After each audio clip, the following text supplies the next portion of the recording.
Hello everyone, good morning and welcome to our channel अब पढ़ेगा India. तो आज है 14 सितंबर और आज के करेंट अफेयर के जितने भी मोस्ट इंपॉर्टेंट क्वेश्चन हैं इस वीडियो में डिस्कस करेंगे। तो अगर आप चैनल पर नए हैं तो प्लीज़ चैनल को सब्सक्राइब कर लीजिए, बेल आइकन प्रेस कर लीजिए ताकि आने वाले नए नोटिफिकेशन आप तक पहुँच सके। इस वीडियो के सभी क्वेश्चन सिलेक्टेड और अच्छे लेवल के हैं जो कि आपके एग्जाम्स के लिए काफ़ी इंपॉर्टेंट हो सकते हैं। तो चलिए शुरू करते हैं आज के इस वीडियो का फर्स्ट क्वेश्चन। आज का पहला क्वेश्चन है, हाल ही में किस शहर में डिजिटल जनसंख्या घड़ी का उद्घाटन किया गया है? तो इसका राइट आंसर होगा ऑप्शन है दिल्ली में। दिल्ली में हाल ही में डिजिटल पॉपुलेशन क्लॉक का उद्घाटन किया गया है। तो हाल ही में केंद्र शासित प्रदेश दिल्ली में केंद्रीय स्वास्थ्य और परिवार कल्याण राज्य मंत्री भारती प्रवीण पवार ने जनसंख्या, मानव पूंजी और सतत विकास पर यानी कि स्वस्थ लोग स्वस्थ भविष्य पर एक संगोष्ठी का उद्घाटन किया, जिसमें आर्थिक विकास संस्थान में डिजिटल जनसंख्या घड़ी का भी उद्घाटन किया गया है। बात हो रही है दिल्ली की, जो कि राजधानी के साथ ही एक केंद्र शासित प्रदेश है। मुख्यमंत्री हैं अरविंद केजरीवाल, उपराज्यपाल है अनिल बैजल और ऊर्जा मंत्री हैं सत्येंद्र जैन। इसी के साथ दिल्ली में कुछ करेंट अफेयर के इंपॉर्टेंट पॉइंट्स बने हैं, उन्हें भी देख लेते हैं। जैसे कि हाल ही में दिल्ली के रोहिणी में पहला पशु डीएनए प्रयोगशाला को स्थापित किया गया है। साथ ही राज्य में देशभक्ति पाठ्यचर्या शुरू करने की भी घोषणा की गई है। इसके अलावा फेसलेस परिवहन सेवाएं भी लॉन्च करने की घोषणा की गई है और देश का पहला स्मॉग टावर का उद्घाटन भी नई दिल्ली में हाल ही में किया गया है। दिल्ली आदर्श नगर स्थित राजकीय बाल विद्यालय का नाम रवि कुमार दहिया के नाम पर रखा गया है और दिल्ली के मेंटर्स कार्यक्रम के ब्रांड एम्बेसडर सोनू सूद को बनाया गया है। साथ ही डिजिटल लर्निंग सुविधा कर्मयोगी भी यहाँ पे लॉन्च हुआ है और हाल ही में बिजनेस ब्लास्टर्स कार्यक्रम की भी यहाँ पे शुरुआत की गई है। साथ ही माइक्रोग्रिड प्रणाली का भी उद्घाटन हाल ही में ऊर्जा मंत्री सत्येंद्र जैन जी के द्वारा किया गया है। नेक्स्ट क्वेश्चन है, गुजरात के नए मुख्यमंत्री यानी कि चीफ मिनिस्टर हाल ही में कौन बने हैं? तो इसका राइट आंसर होगा ऑप्शन सी भूपेंद्र पटेल। हाल ही में गुजरात के वर्तमान मुख्यमंत्री विजय रूपाणी ने अपने पद से इस्तीफा दे दिया है, जिनकी जगह पर भूपेंद्र पटेल को वहां का नया मुख्यमंत्री नियुक्त किया गया है। भूपेंद्र पटेल पूर्व मुख्यमंत्री विजय रूपाणी की जगह लेंगे। साथ ही वह गुजरात के 17वें मुख्यमंत्री के रूप में भी नियुक्त हुए हैं। बात हो रही है गुजरात की, तो राजधानी है गांधीनगर। मुख्यमंत्री बने हैं भूपेंद्र पटेल और वहां के राज्यपाल हैं आचार्य देवव्रत। वहीं बात करें गुजरात के मुख्य न्यायाधीश की, तो वह हैं विक्रम नाथ। साथ ही गुजरात के करेंट अफेयर के कुछ इंपॉर्टेंट पॉइंट्स हैं, उन्हें भी देख लेते हैं। तो वहाँ हाल ही में ई नगर मोबाइल एप्लीकेशन और पोर्टल को लॉन्च किया गया है। साथ ही भारत का पहला अंतर्राष्ट्रीय समुद्री क्लस्टर भी यहाँ पे स्थापित किया गया है। इसके अलावा गुजरात के गांधीनगर में रेलवे ट्रैक के ऊपर एक 5 सितारा होटल बनाया गया है, जो भारत में बनने वाला पहला रेलवे ट्रैक के ऊपर कोई होटल होगा। भारत की पहली शहद परीक्षण प्रयोगशाला भी यहाँ स्थापित हुई है। राज्य में श्मशान कर्मचारियों को फ्रंटलाइन वॉरियर घोषित किया गया है। साथ ही पहली इलेक्ट्रिकल व्हीकल सिटी भी गुजरात के केवड़िया जिले को बनाया गया है। नेक्स्ट क्वेश्चन है, देश की पहली लग्जरी बस बोट सेवा की शुरुआत किस शहर में की गई है? इसका राइट आंसर होगा ऑप्शन डी श्रीनगर। तो जम्मू कश्मीर के श्रीनगर में देश की पहली लग्जरी बस बोट सेवा की शुरुआत की गई है और इसका उद्देश्य है कश्मीर घाटी में जल परिवहन को पुनर्जीवित करना।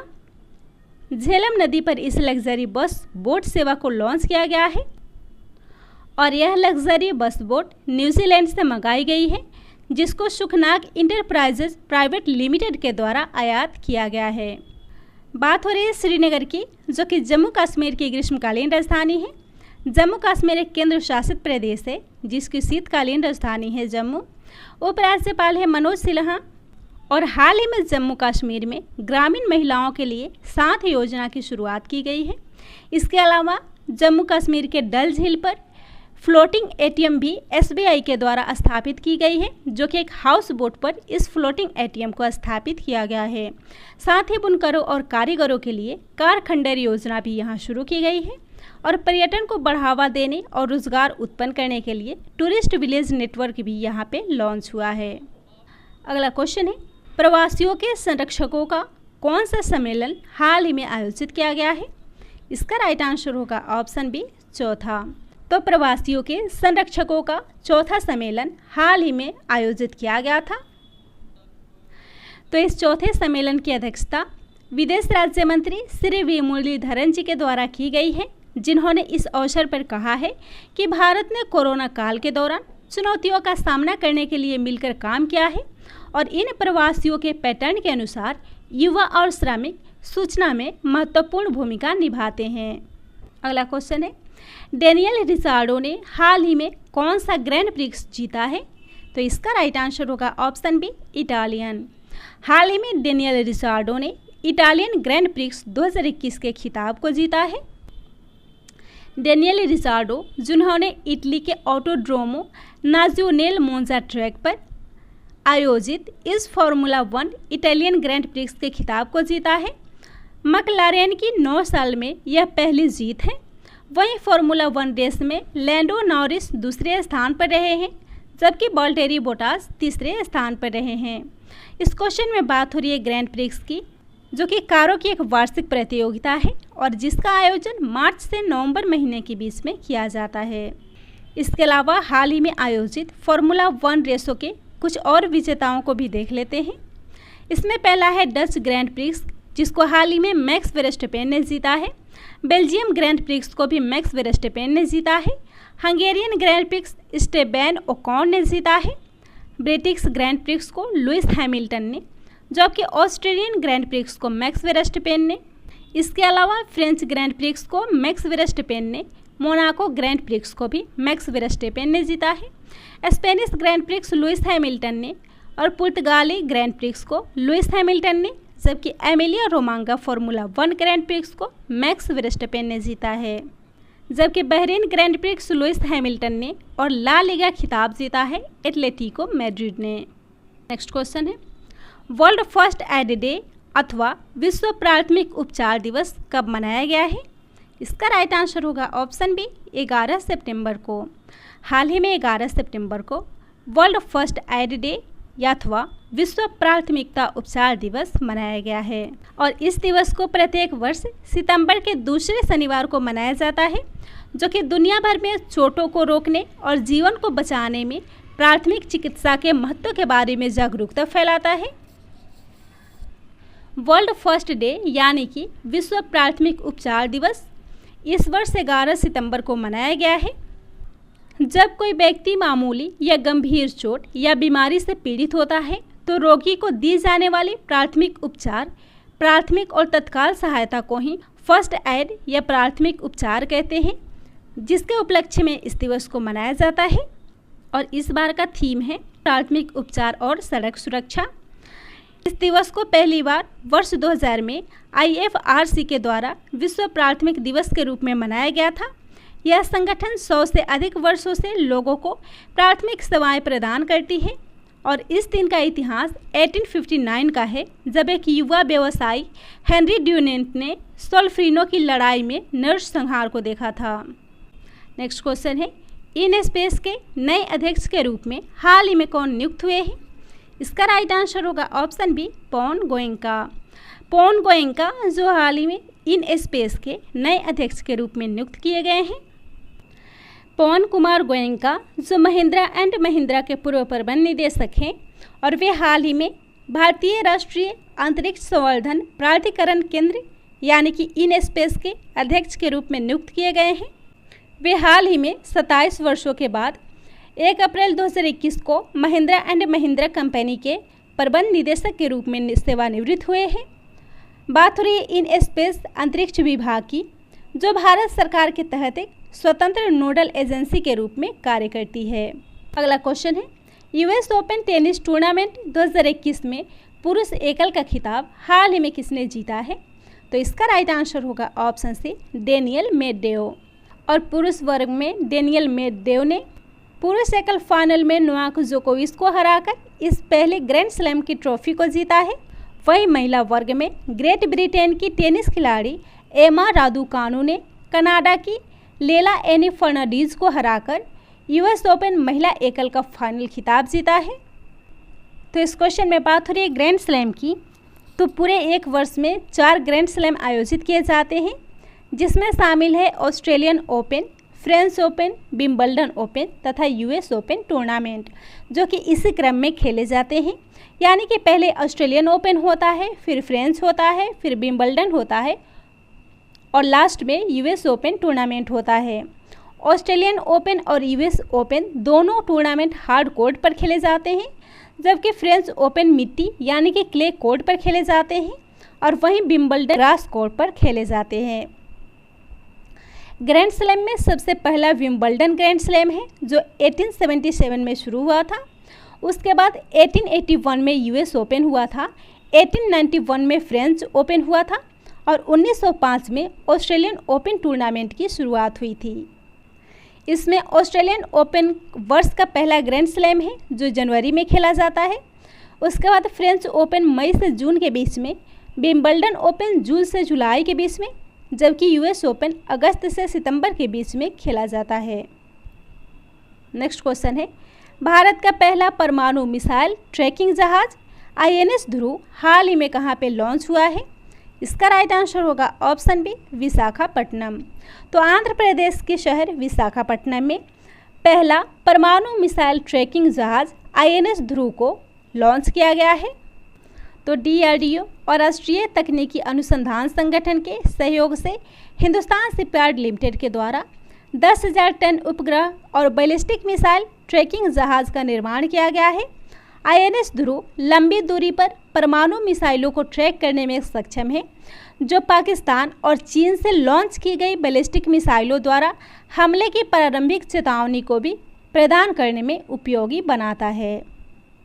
बात हो रही है हिंदुस्तान शिपयार्ड लिमिटेड की, जिसकी स्थापना सिंधिया शिपयार्ड के नाम से सिंधिया स्टील नेविगेशन कंपनी के द्वारा की गई थी और इसका निर्माण वालचंद हीराचंद के द्वारा किया गया था। स्थापना हुई थी 22 जून 1941 को और इसका मुख्यालय है विशाखापट्टनम, आंध्र प्रदेश में।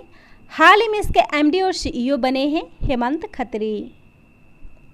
वही बात करें रक्षा अनुसंधान और विकास संगठन की, तो इसकी स्थापना हुई थी 1958 में।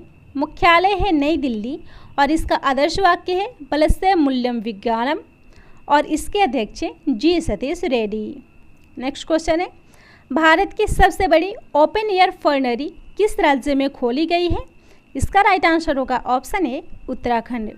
तो भारत की सबसे बड़ी ओपन एयर फर्नरी को हाल ही में उत्तराखंड में खोला गया है और यह ओपन एयर फर्नरी उत्तराखंड के रानी खेत में खोला गया है और इस फर्नरी में फर्न जातियों का सबसे बड़ा संग्रह है। अभी तक फर्न जातियों का सबसे बड़ा संग्रह Jawahar Nehru tropical botanical garden and research institute Thiruvananthapuram में है, जबकि दूसरे स्थान पर उत्तराखंड का यह फर्नरी स्थापित किया गया है। रानीखेत में फर्नरी में लगभग 120 विभिन्न प्रकार के फर्न हैं, जो 1800 मीटर की ऊंचाई पर 4 एकड़ की भूमि में फैले हुए हैं। बात हो रही उत्तराखंड की, तो स्थापना हुई थी 9 नवंबर सन 2000 में। राज्यपाल बने हैं लेफ्टिनेंट जनरल गुरमीत सिंह और मुख्यमंत्री हैं पुष्कर सिंह धामी। राजधानियां हैं देहरादून, जो कि शीतकालीन राजधानी है, ग्रीष्मकालीन राजधानी है गैरसैंण। वही बात करें उत्तराखंड के करेंट अफेयर की, तो हाल ही में राज्य में पहला आर्किड संरक्षण केंद्र खोला गया है और भारत का पहला क्रिप्टोगैमिक गार्डन भी यहाँ पे स्थापित किया गया है। इसके अलावा देश का सबसे ऊंचा हर्बल गार्डन, जो कि चमोली जिले के माणा गांव में 11,000 फीट की ऊंचाई पर स्थापित किया गया है। अगला क्वेश्चन है, याहू के नए CEO हाल ही में कौन नियुक्त हुए हैं? तो इसका राइट आंसर होगा ऑप्शन सी, जिम लैंजोन। तो जिम लैंजोन को हाल ही में याहू का नया CEO नियुक्त किया गया है। इससे पहले जिम लैंजोन डेटिंग एप्लीकेशन टिंडर के CEO थे, जो हाल ही में याहू के CEO के रूप में नियुक्त हुए हैं और जो गुरु गोरापन की जगह लेंगे। इसी के साथ ही डेटिंग ऐप टिंडर के नए CEO रिनेट नाइबोर्ग को नियुक्त किया गया है। बात हो रही याहू की, तो याहू ने हाल ही में भारत में अपनी समाचार वेबसाइटों को बंद कर दिया है। याहू एक अमेरिकी वैश्विक इंटरनेट सेवा कंपनी है, जो कई प्रकार की सुविधाओं जैसे कि web portal, search engine, email, खबरें इत्यादि को प्रस्तुत करती है। इसका मुख्यालय है सनीवेल, कैलिफोर्निया। स्थापना हुई थी जनवरी 1994 को और इसके संस्थापक हैं जेरी यंग और डेविड फिलो। नेक्स्ट क्वेश्चन है, हाल ही में कौन दुबई गोल्डन वीज़ा पाने वाले दुनिया के पहले गोल्फर बने हैं? इसका राइट आंसर होगा ऑप्शन सी, जीव मिल्खा सिंह। जीव मिल्खा सिंह हाल ही में दुबई गोल्डन वीज़ा पाने वाले दुनिया के पहले गोल्फर बने हैं और वे अपने खेल में उत्कृष्ट उपलब्धियों के सम्मान में प्रतिष्ठित 10 वर्षीय दुबई गोल्डन वीज़ा प्राप्त करने वाले दुनिया के पहले गोल्फर बन गए हैं। दुबई ने जिन अन्य खिलाड़ियों को गोल्डन वीज़ा प्रदान किया है उनमें शामिल हैं फुटबॉल खिलाड़ी Cristiano Ronaldo, Paul Pogba, Roberto Carlos, Luis Figo और रोमेल लुकाकू। वहीं टेनिस सुपरस्टार नोवाक जोकोविच और भारतीय टेनिस स्टार सानिया मिर्जा और उनके पति और पाकिस्तानी क्रिकेटर शोएब मलिक भी इसमें शामिल हैं। साथ ही बॉलीवुड स्टार शाहरुख खान और संजय दत्त को भी इस वीज़ा को प्रदान किया गया है। अगला क्वेश्चन है, केंद्र सरकार ने किस राज्य में 7 नए एकलव्य विद्यालय खोलने की घोषणा की है? इसका राइट आंसर होगा ऑप्शन ए, असम। तो केंद्र सरकार ने हाल ही में असम में 7 नए एकलव्य विद्यालय खोलने की घोषणा की है और इसके साथ ही जनजातीय मामलों का मंत्रालय जनजातीय कला और शिल्प को बढ़ावा देने के साथ साथ जनजातीय लोगों को आजीविका के अवसर प्रदान करने के लिए 400 वनधन विकास केंद्र भी स्थापित करने की घोषणा की है। बात हो रही है एकलव्य विद्यालय की। तो एकलव्य विद्यालय केंद्र सरकार की एक योजना है जिसके द्वारा देश भर में अनुसूचित जनजाति के छात्रों के विद्यालयों की स्थापना की जाती है और केंद्रीय जनजातीय मंत्रालय द्वारा एकलव्य विद्यालय योजना का संचालन किया जाता है। वही बात करें वनधन योजना की, जिसकी शुरुआत 14 अप्रैल 2018 को प्रधानमंत्री नरेंद्र मोदी जी के द्वारा छत्तीसगढ़ के बीजापुर में अंबेडकर जयंती के अवसर पर की गई थी, जिसका उद्देश्य है गैर लकड़ी के छोटे वन उत्पादन यानी कि MFP के वन की वास्तविक संपत्ति का उपयोग करके जनजातियों के लिए आजीविका उत्पादन करना। बात हो रही है जनजातीय समुदायों की, तो जनजातीय मामलों के मंत्री हैं श्री अर्जुन मुंडा। वही बात करें असम की, तो राजधानी है दिसपुर, मुख्यमंत्री हैं हिमंता विश्व शर्मा, राज्यपाल है जगदीश मुखी, पड़ोसी देश है भूटान और बांग्लादेश, लोकसभा सीट है 14, राज्यसभा सीट है 7 और विधानसभा सीट है 126। वही बात करें असम के पड़ोसी राज्य की, तो 7 पड़ोसी राज्य हैं जिसमें पश्चिम बंगाल, मेघालय, त्रिपुरा, मणिपुर, नागालैंड, अरुणाचल प्रदेश और मिजोरम शामिल है। माजुली द्वीप जो विश्व का सबसे बड़ा नदी द्वीप है वह असम के ब्रह्मपुत्र नदी पर स्थित है। नेक्स्ट क्वेश्चन है, किस देश में शक्तिशाली तूफान चंथू ने हाल ही में दस्तक दी है? इसका राइट आंसर होगा ऑप्शन ए, ताइवान। तो हाल ही में ताइवान में एक बहुत ही शक्तिशाली चक्रवाती तूफान ने दस्तक दी है जिसका नाम है चंथू। तो इस क्वेश्चन में बात हो रही है चक्रवाती तूफान की, जो कि विशाल निम्न दबाव केंद्र के कारण उत्पन्न होती है। जब नम हवा ऊपर उठती है तो गर्मी पैदा होती है और जिसके फलस्वरूप नम हवा में निहित जल वाष्प का संघनन होता है और तब उष्णकटिबंधीय चक्रवात की उत्पत्ति होती है। और हाल ही में ताइवान में चक्रवाती तूफान आई है जिसका नाम है चंथू। तो बात हो रही है ताइवान की, जो पूर्वी एशिया में स्थित एक द्वीप है और यह द्वीप अपने आसपास के कई द्वीपों को मिलाकर चीनी गणराज्य का एक अंग है जिसका मुख्यालय है ताइवान द्वीप। राजधानी है ताइपे, प्रधानमंत्री है तू तसिंग चांग, राष्ट्रपति है साई इंग वेन और करेंसी है न्यू ताइवान डॉलर। आज का लास्ट क्वेश्चन है, किस कंपनी ने हाल ही में प्रतिभा महापात्रा को भारत में अपना MD और VP नियुक्त किया है? इसका राइट आंसर होगा ऑप्शन सी, एडोब। तो एडोब ने हाल ही में प्रतिभा महापात्रा को भारत में अपना MD और VP के रूप में नियुक्त किया है। तो Pratibha Mahapatra Adobe Experience Cloud, Adobe Creative Cloud और एडोब डॉक्यूमेंट क्लाउड में एडोब के भारत व्यवसाय का नेतृत्व करेंगी और जो एशिया पैसिफिक के एडोब की अध्यक्ष साइमन टेंट को रिपोर्ट करेंगी। बात हो रही एडोब की, तो इसके सीईओ हैं शांतनु नारायण। स्थापना हुई थी 1982 में और इसका मुख्यालय है कैलिफोर्निया, संयुक्त राज्य अमेरिका। तो यह था आज के करेंट अफेयर का मोस्ट इम्पोर्टेंट क्वेश्चन। वीडियो पसंद आता हो तो वीडियो को शेयर कीजिएगा, चैनल को सब्सक्राइब कीजिएगा।